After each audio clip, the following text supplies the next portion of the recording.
స్తోత్రమయ్యా. మీ సన్నిధిలో దాగి ఉన్న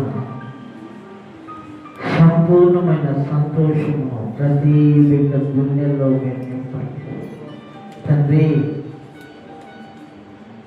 నీ భారం యెహోవా మీద మోపము, ఆయనే నిన్ను ఆదుకొనును అన్నావు. ప్రయాసపడి భారం మోసుకుంటున్న సమస్త జనులారా, నా ఎద్దుకు రండి, నేను మీకు విశ్రాంతిని కలుగు చేస్తాను. మీ సన్నిధిలో సమకూర్చబడ్డామయ్యా, మీ నెమ్మదిని దయచేయండి. ఏ హృదయంలో, ఏ మనసులో ఏ దుఃఖము, వేదన, కన్నీరు ఉన్నదో చూస్తున్న దేవుడు, ఒంటరిగా ఉన్నటువంటి నాయన హాగరును చూసిన దేవుడివి,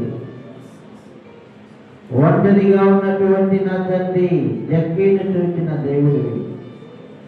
ప్రతి వ్యక్తి హృదయాన్ని మీరు గమనిస్తూ ఉండగా మీకే మహిమ, ఘనత, ప్రభావములు కలుగునుగా.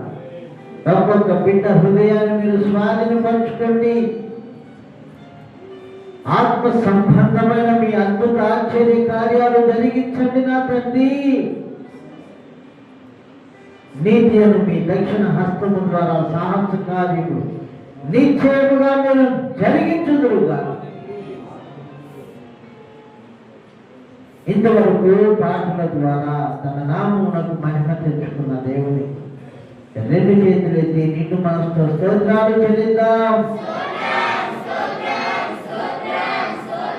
ఆరాధనలో మహిమాత్మను కుమ్మరించిన కన్న తండ్రికి స్తోత్రాలు చెల్లిద్దాం. మనిషిని ఆలోచనలను మరుగు చేసి ఉన్నతమైన ఉపదేశములను బోధిస్తున్న పరిశుద్ధాత్మ దేవునికి స్తోత్రాలు చెల్లిద్దాం. వినే చెవిని గ్రహించే ఆత్మ జ్ఞానమును పాటించే కృపను, మహిమ కలిగిన జీవముతో కూడిన తన మాటలను మన గుండెల్లో భద్రపరుచుకునే మంచి మనసును దయచేస్తున్న తండ్రికి స్తోత్రాలు చెల్లిద్దాం.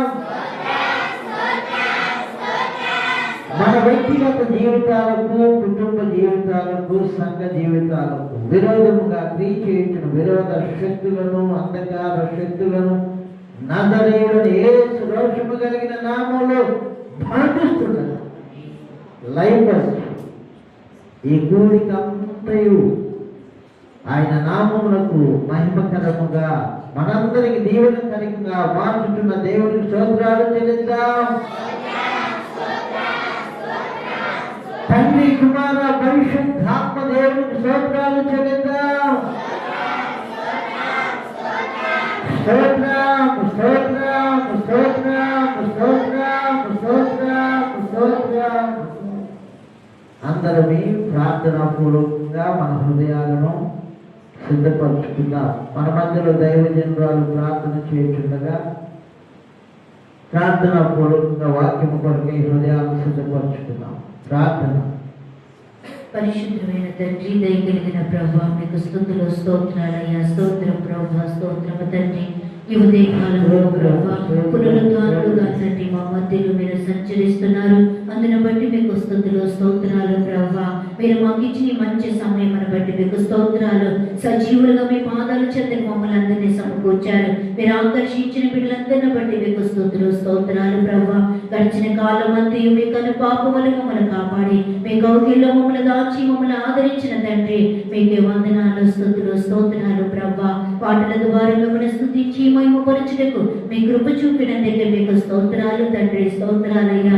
ఏమించి మీరు తీర్చుకోలేము గనక కృతజ్ఞులమై మమ్మల్ని స్తుతించుటకు మాకు కృపనివ్వండి.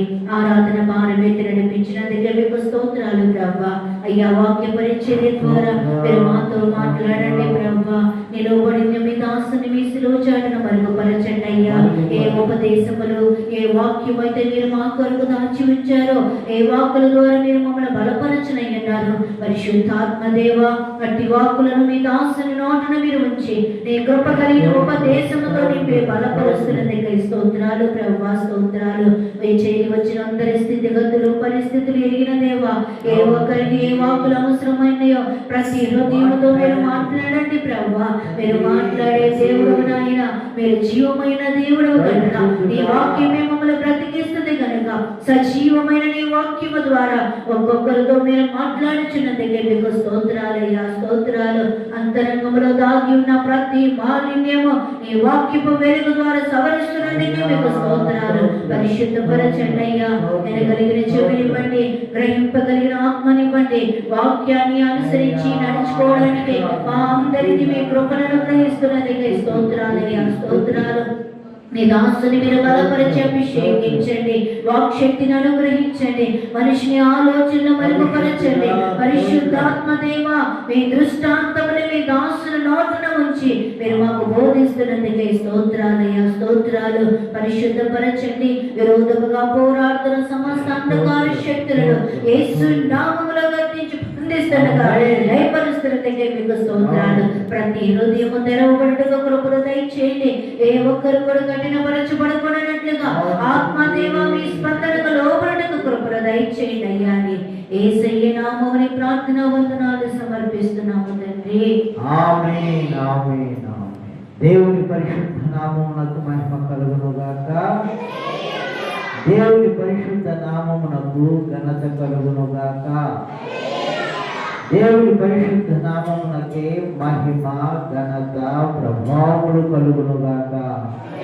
హల్లెలూయా, హల్లెలూయా, హల్లెలూయా. కొంచెం వాయిస్ స్పష్టంగా వచ్చేటట్టు చూద్దాం. దేవుని పరిశుద్ధ నామమునకు మహిమ కలుగును గాక. హల్లెలూయా. నా దేవుని సన్నిధిలో సమకూర్చబడ్డ మీ అందరికీ నా హృదయపూర్వకమైన వందనాలు. దేవుని పరిశుద్ధ నామమునకు స్తోత్రాలు. చాలా మంచి మాటలు దేవుడు మన కొరకు సిద్ధపరిచారు. అందరూ మీ పరిశుద్ధ గ్రంథాలు తెరచి పరిశుద్ధ గ్రంథంలో నుండి పేతురు రాసిన 2వ పత్రిక 1వ అధ్యాయము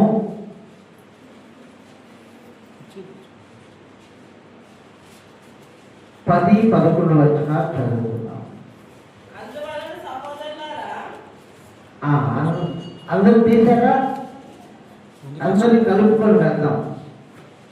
సహోదరులు కాబట్టి చక్కగా అందరినీ కలుపుకొని నెమ్మదిగా. Very good. కుడి చేయి పెట్టాను, బాగా చూస్తున్నారు, చాలా సంతోషం.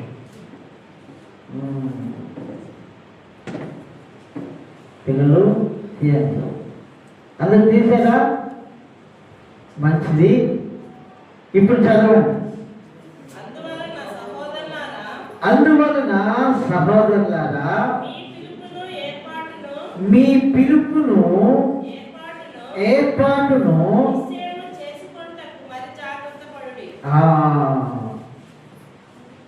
ఇక్కడికి దేవుడు మనందరినీ పిలిచాడు కనుక ఆయన తన అనాది ప్రణాళిక చొప్పున మనమందరం ఇక్కడ సమకూర్చబడ్డాం. అయితే ఈ పిలుపుని ఏర్పాటుని మనం ఏం చేసుకోవాలంట చెప్పండి.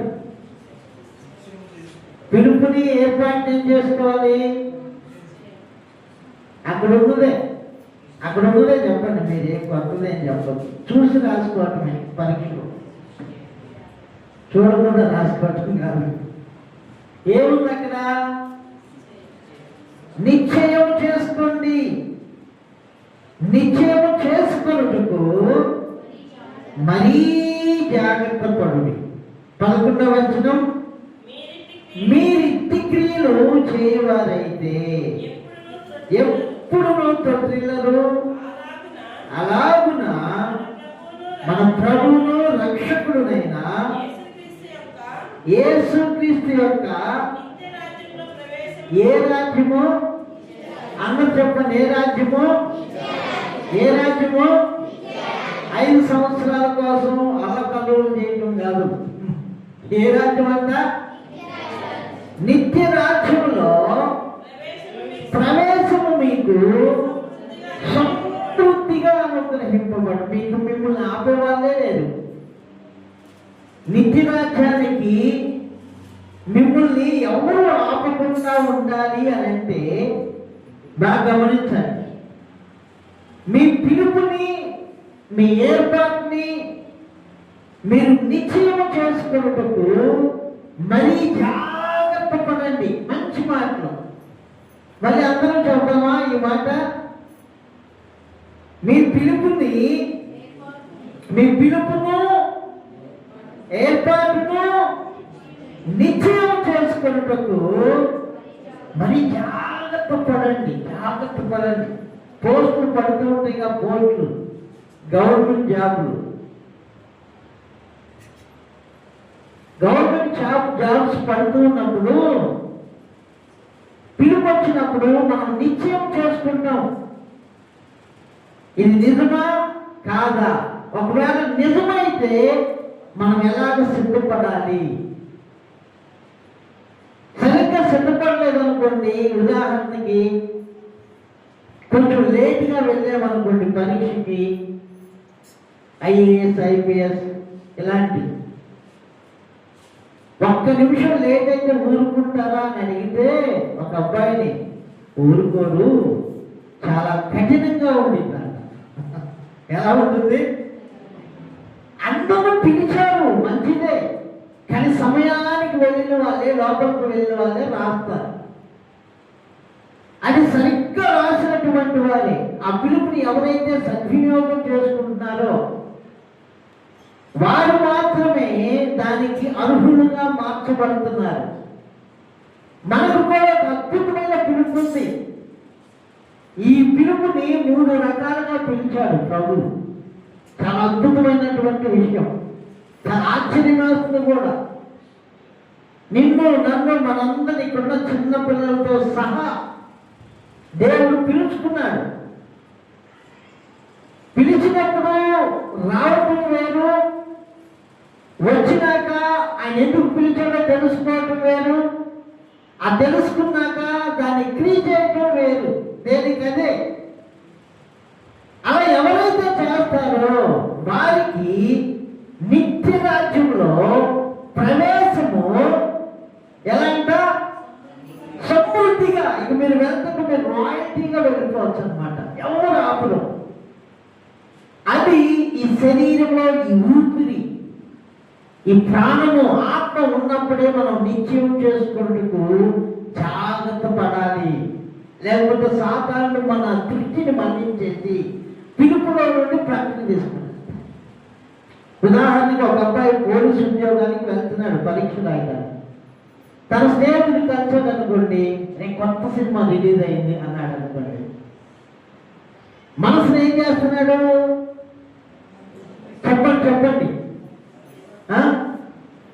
సినిమా హీరోలు కాకపోతే రేపు చూసుకోవచ్చు. వర్ణించడం మన అభిమాన హీరో, ఆ పోస్టర్ చూడు, వెండి తెరపైన కని విని ఎరుగున్నటువంటి చరిత్ర.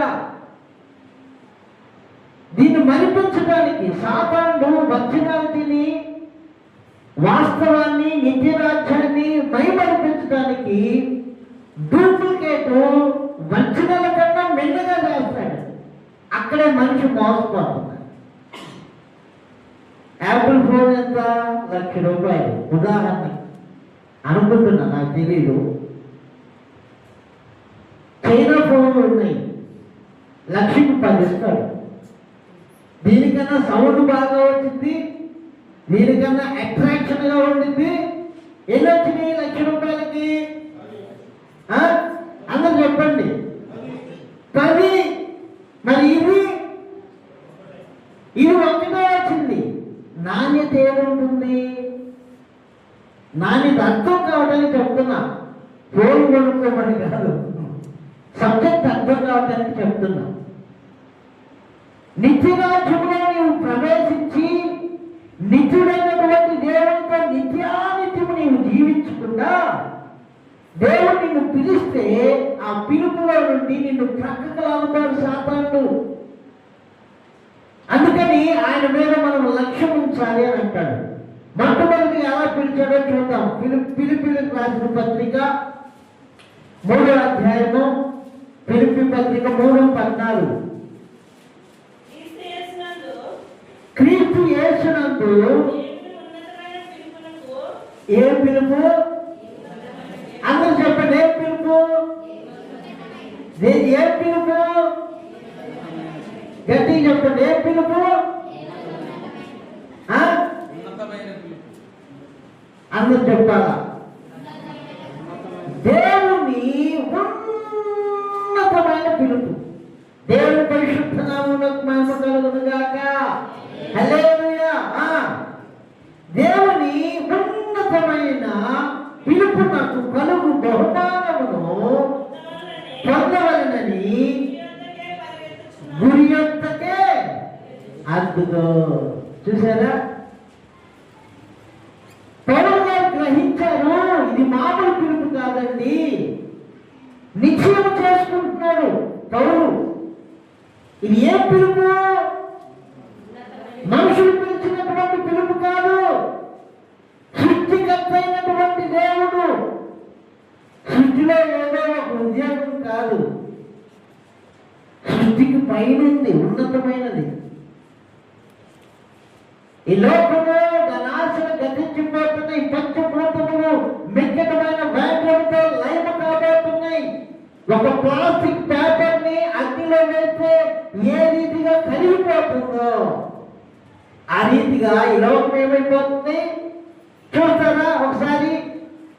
అదే పేతురు పత్రిక 2వ పత్రిక 3వ అధ్యాయము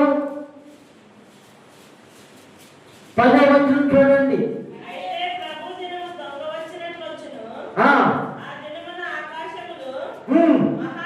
మహాధ్వనితో గతించిపోవును పంచభూతములు మిక్కటమైన వేంద్రముతో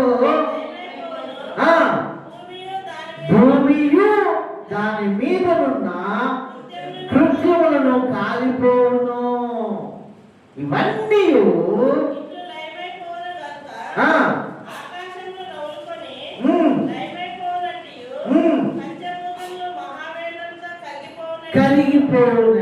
కరిగిపోనండి. అందుకే ఇక్కడ దాకా వచ్చాం. పంచభూతములు ఏమైపోతాయంట? పంచభూతములు అంటే ఏంటి? ఇంతకి పురుగు అంటే అయ్యా నింగి, నేల, నీరు, నిప్పు, గాలి ఏమైపోతుంది? అందుకని ఇవన్నీ నశించిపోతున్నాయి.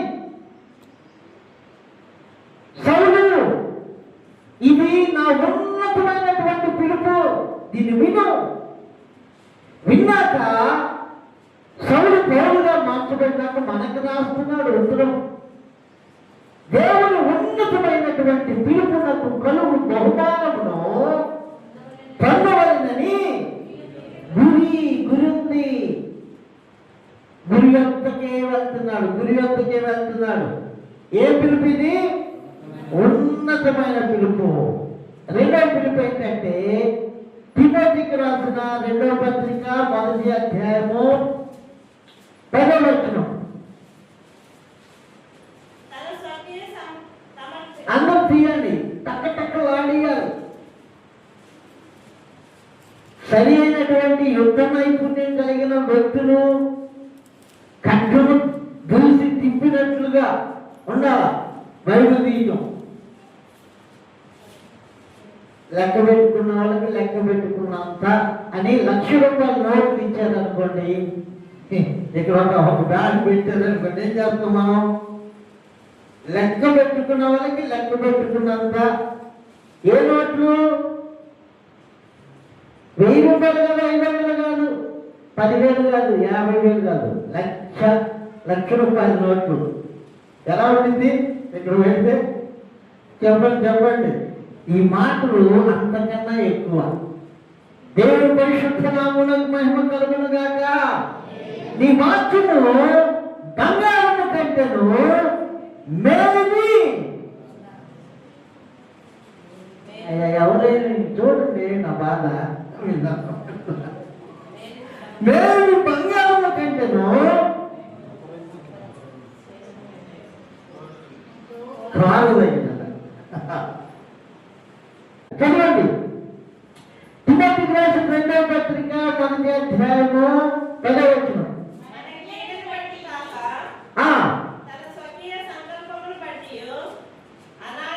తిమోతికి రాసిన 2వ పత్రిక 1వ అధ్యాయము 10వ వచనమేనా?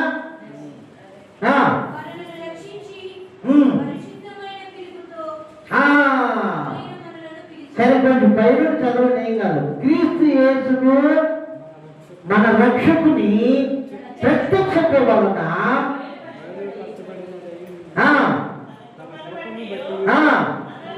మనలను రక్షించి పరిశుద్ధమైన పిలుపుతో ఆయన మనలను పిలిచెను.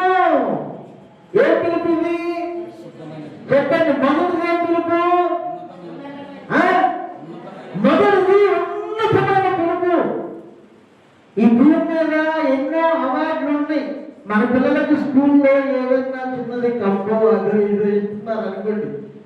అందరికి ఇస్తున్నప్పుడు మన పిల్లలకు రాలేదనుకోండి, చిన్నదే కోరికిన్న బాక్స్. ఇది ఎంత చెప్పినా కానీ ఎత్తలేదు, పోగొట్టుకున్నాడు, ఫస్ట్ వచ్చేవాడు అని అంటాం. ఇచ్చిందేంటి? ఏదో చిన్నది. కానీ నలుగురిలోకి వచ్చేసరికి అదొక ఘనత కదా.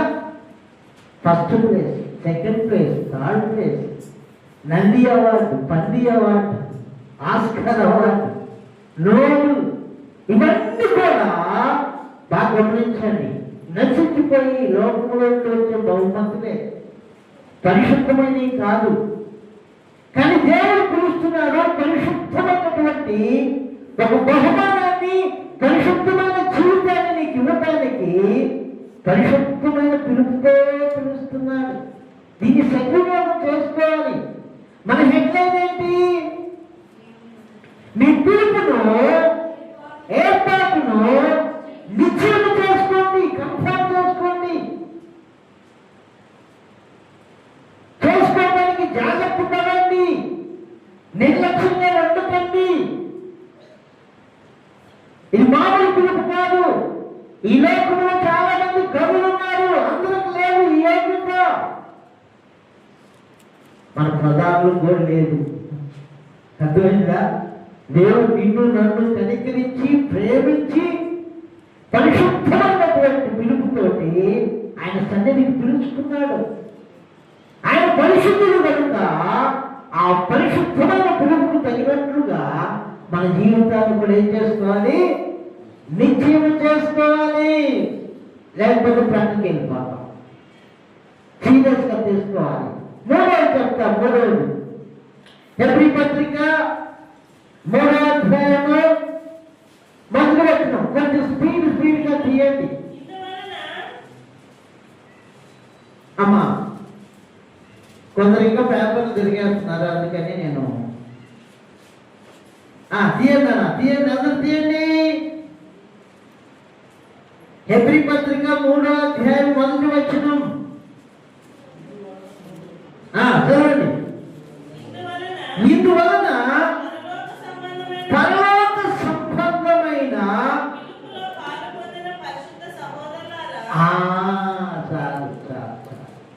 ఇదేం పిలుపు అంట? ఇదేం పిలుపు? అందరూ చెప్పాలి. ఈ లోకంలో ఆ చివరి నుండి ఈ చివరికి పిలుపు కాదు. పల్లెల నుండి పట్టణానికి పిలుపు కాదు. పట్టణాల నుండి రాజధానికి పిలుపు కాదు. ఆయా దేశాల నుండి అగ్రదేశాలకు పిలుపు కాదు. ఇది పరలోక సంబంధమైన పిలుపు. దేవుని పరిశుద్ధ నామమునకు మహిమ కలుగును గాక. ఈ పిలుపుని మీరు నిశ్చయం చేసుకున్నట్టుకు మరి జాగ్రత్త పడండి, జాగ్రత్త పడండి. పిలుపును మనం కాపాడుకోకపోతే మధ్యలో దించాలి. ఇది పరలోక సంబంధమైన పిలుపు. ఈ పిలుపుని కొందరు కాపాడుకొని నిత్యనాశానికి వెళ్ళిపోయారు, కొందరు నిర్లక్ష్యం చేసి నిత్యనరకానికి. చూడండి, కిందకు 2 మాటలు ఉన్నాయి, చూడండి అక్కడే.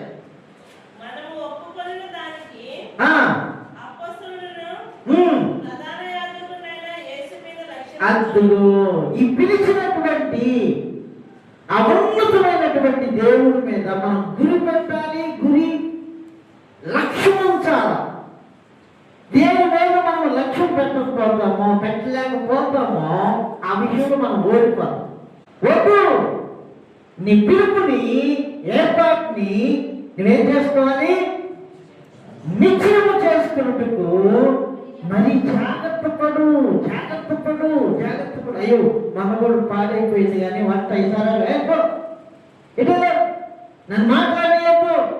కాన్సన్ట్రేషన్ దాని మీదే పెట్టి చేస్తే ఎలా ఉండింది ఏ పనైనా?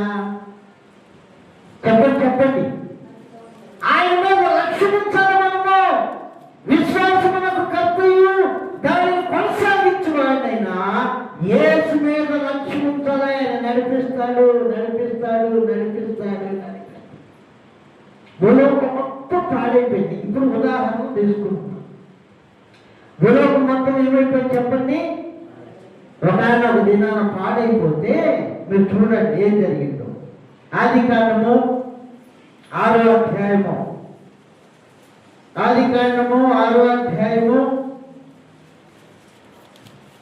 5వ వచనం చూడండి.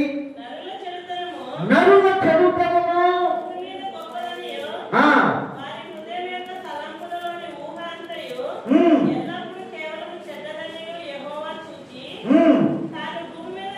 తాను భూమి మీద నరులను చేసినందుకు ఫస్ట్ ఆశ్చర్యానికి ఆయనకి వచ్చింది. దేవుడు కాబట్టి చనిపోవాలి. చాలా మంది తల్లిదండ్రులు బిడ్డలు బట్టి చనిపోతున్నారు. అవునా కదా?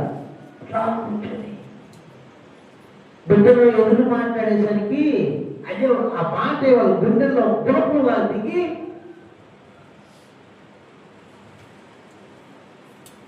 నానా అంటే నాన్న లేదు, అమ్మ లేదు. హృదయంలో నొచ్చుకునేను. ఎవరు తన స్వరూపమందు చేసుకున్న బిడ్డల వలన ఆకాశమా భూమి నేను పిల్లలను పెంచి కొత్త వారిని చేస్తే వారు నా మీద గుండెల్లో నొప్పి పుట్టించారు, హృదయంలో నొచ్చుకొనేను. పెద్దవాళ్ళమైన మనం ఆలోచన చేయాలి. మనము మన తండ్రి హృదయాన్ని గాయపరిస్తే మన బిడ్డలు మన హృదయాన్ని గాయపరుస్తారు. అందుకే జాగ్రత్తగా ఉండాలి. ఇది మామూలు పిలుపు కాదు. ఏమేమి పిలుపు? దేవుని ఉన్నతమైన పిలుపు. ఆ పిలుపుకు ఒక బహుమానం ఉంది. రెండో పిలుపు ఏంటి? పరిశుద్ధమైన పిలుపు. దాంట్లో ఒక హ్యాపీనెస్ ఉంది. మూడో పిలుపు ఏంటి? పరలోక సంబంధమైన పిలుపు. అక్కడ మరణమే ఉండదు. అక్కడికి వెళ్ళాలంటే ఆ నిత్యరాజ్యంలో నీకు ప్రవేశం సమృద్ధిగా కలగాలి అంటే నీ పిలుపుని, నీ ఏర్పాటును మరి నిశ్చయం చేసుకో. జాగ్రత్త పడు. నా స్థితి ఏంటి? దేవుడు ఎక్కడి నుండి నన్ను ఇక్కడ పిలిచాడు? ప్రారంభంలో నేను ఎలా ఉండేవాడిని? జాగ్రత్తగా ఉండాలి. పిలుపును కాపాడుకోవాలి. యేసుల విషయంలో బాధపడ్డాడు యేసయ్య. తర్వాత చెప్తాను నేను. ఇది అయిపోయినాక హృదయంలో నచ్చుకున్నాక అక్కడ ఒక వ్యక్తిని చూస్తే ఆ వ్యక్తి యెహోవా దృష్టికి కృప పొందాడు. ఏం పొందాడు? 6వ అధ్యాయం చూడండి 8వ వచనం. అయితే నోవాహు యెహోవా దృష్టి యందు కృప పొందినవాడాయన. దేవుడు పరిశుద్ధ నామమునకు మహిమ కలుగును గాక. అమ్మా అయ్యా అందరూ గమనించండి. నీవు నేను ఎంతో కొంత కృపను పట్టుకున్నాం కనుకనే ఇక్కడ ఉన్నాం. అయితే పౌలు గారు అంటారు దేవుని కృపను మీరు వ్యర్థం చేసుకోకూడదు. చూడండి కొరింథీయులకు రాసిన 2వ పత్రిక 6వ అధ్యాయం 1వ వచనం. మళ్ళా నేను ఇక్కడికి వస్తాను. ఎందుకంటే ఈ కృప ద్వారానే మనం ముందు కొనసాగుతున్నాం. అందరూ తీయండి. కొరింథీయులకు రాసిన 2వ పత్రిక చేస్తున్నాం. తీసారా? కొరింథీ పత్రిక మనకి నోటేడే కదా, సరసరి ఆడించండి.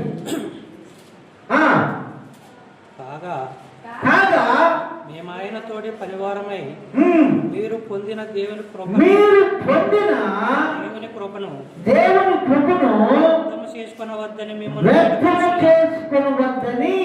మిమ్మల్ని చూడండి.